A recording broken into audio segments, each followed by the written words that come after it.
Who is strength? Well, in this series, we take a look at these individual tarot cards to understand their specific meanings and messages. My name is Crow. It's lovely to have you here today. And to answer my initial question, well, the answer is you. You are the strength card, as you are all the other cards of the Major Arcana, and in fact, all the cards of the Tarot. These are distinctions of consciousness, archetypes, if you will, a way to divide up the infinite into measurable components. And in this component, we are now looking at power. This is number 8, but it is, of course, the 9th card of the Major Arcana. We've just come from the Chariot, this balancing, this action coming forth. We have united the conscious and subconscious mind, and the individual is moving forward into the unknown. Now, the Strength card.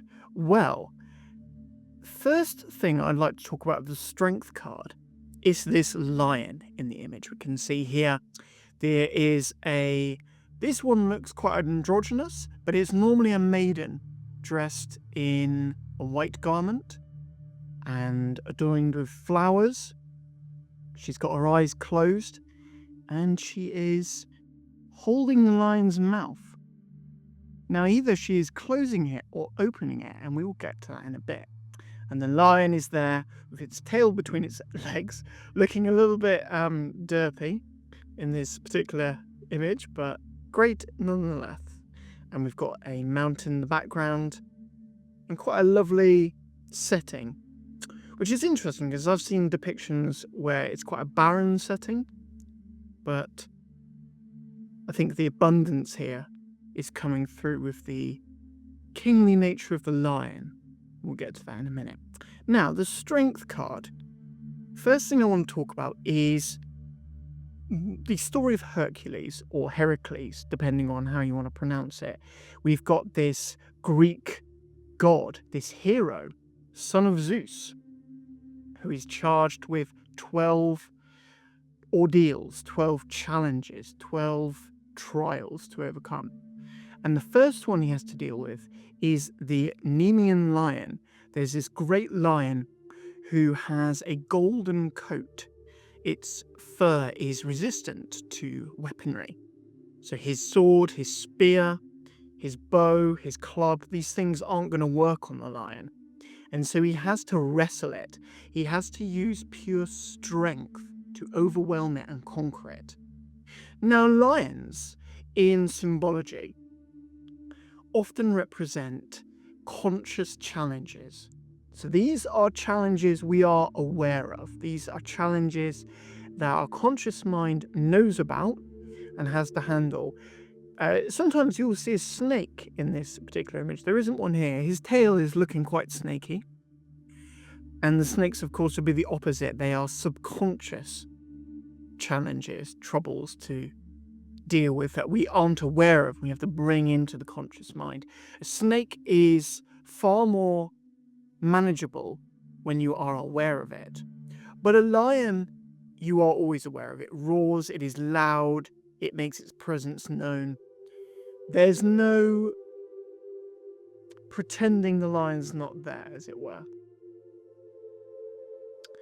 The lion is something you have to face head on. Like Hercules, he goes into the cave. I believe the story goes he blocks the other entrances so the lion can't go anywhere and he has to face it head on. And we've just come from the Chariot card, and this is a great example of how the Major Arcana fits together. We now have consciousness moving into the challenges. And what is this first challenge? Well, let's look at these two individuals. So we've got the maiden, this pure humanoid, this higher being. And then we have this beast, this lion, this lower life form. And they can be representing the higher and the lower self. Now, you are both of these components. You are consciousness, you are mind, you are awareness, but you're also masquerading as a human right now. Maybe there are some animals listening to this video, I don't know. But most likely, you are playing the role of a human. And that is an experience you are having. It is no less divine than any other experience. But human is an interesting one to be in because it is both of the higher and the lower consciousness. It is both of the spiritual world and the physical world. And this is what the two components are showing us. We have this lion, this beast of the lower levels. This card can also be known as lust. So the lion, this Leo energy, lustfully desiring after physical pleasures, sex and food and all sorts of physical, desirable, lovely things. None of them are wrong, but they are of the world of the lower self. And the higher self has a goal to accomplish. It has true will to enact. And so the higher self has to control the lower self, because the lower self has to obey, it has to be on board with the process. And so we have the higher self here controlling the lion. I would say quite easily as well. There's no like rush in her face. Her eyes are closed, so she's clearly picturing what matters to her most, her inner state desired success over the lion. And yet, there is still action taking place. The hands are doing what they need to do. We've got the infinity symbol hovering above her head, this connection to source consciousness. There is an authority there, an authority of spirit, of the higher mind. And the lower self has no choice but to obey. It's sort of shrinking there, isn't it, with its tail between its legs, completely corralled by the higher self. And the higher self wearing white, this purity, this virgin energy. No matter what desires come forth, the higher mind remains pure, remains virgin, always able to change and adapt. So there's this control over the lower states of mind, controlling your own desires. And I mean the primal desires, sexual, physical, lustful desires. You have to be able to manage them. It's not about suppressing them entirely. She's not killing the lion or destroying the lion. She is taming the lion. She is bringing it under her control. It's about managing these things. You don't stop eating. You never stop eating.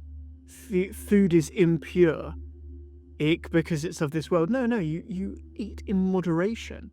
You have sex in moderation. You enjoy the pleasures of life in moderation. Without these things, the lion will become thin, skinny, and lose its power and become useless. But the lion loves to be overindulgent. And so this is where the control must come in. But there is the flip side to this as well. There is this bringing out of the strength. The lion symbolizing the sun, symbolizing this Leo energy, this inner power. And so maybe she's opening the mouth of the lion. Imagine a scared cat cowering away. And she's teaching it to stand up straight and be the king that it should be. It is the king of the earth. It has submission to the higher self, but not submission of a slave, submission of like a manager and an employee. And an employee has rights, should be treated well, should love their work. An employee relishes in their position. In this modern era, we've forgotten, a lot of companies have, how well to treat employees. all the lovely bonuses and things that just make the experience so worthwhile. I've worked for a number of businesses which still have this older ethos to them, and the managers would come in perhaps on a Friday with lots of lovely treats, and there would just always be this forward-thinking action of what can we do for the employees to make their life as enjoyable as possible. The higher self wants the lion, to be the king of the savannah, to be the king of the pride. And so, are you stepping into your own power, your own strength? You're embodying your divine right, your kingly nature.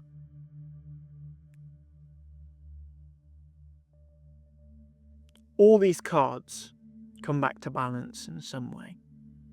And in this one, we are balancing these two natures. Both are divine, both are of spirit, of consciousness, of mind. And they must work in harmony to bring about the true desires of your heart. What is it you really want out of life? What are your overarching goals? The lion has to work with the higher mind to bring about these changes. But the lion also enjoys mating and eating lots of delicious steaks and things. So you have to appease the lion. You have to bring it into your control. You could think of this as inner demons. You have to bring the demons under your control, raise them up, transmute them into powerful soldiers and warriors of your kingdom.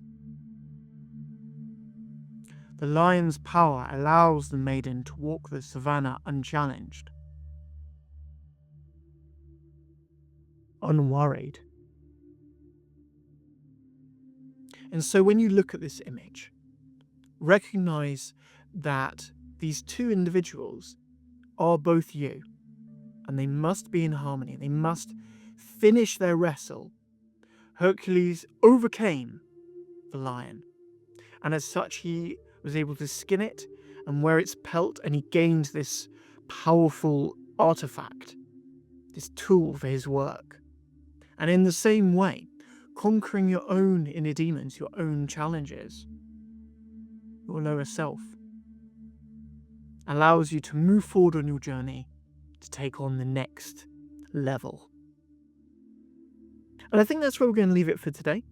Thank you very much for being here. If you've got any cards you'd like me to explain or any readings you'd like me to do, please leave a comment down below. If you'd like a private reading, you can find the link to that in the description. Take care, and I'll see you next time.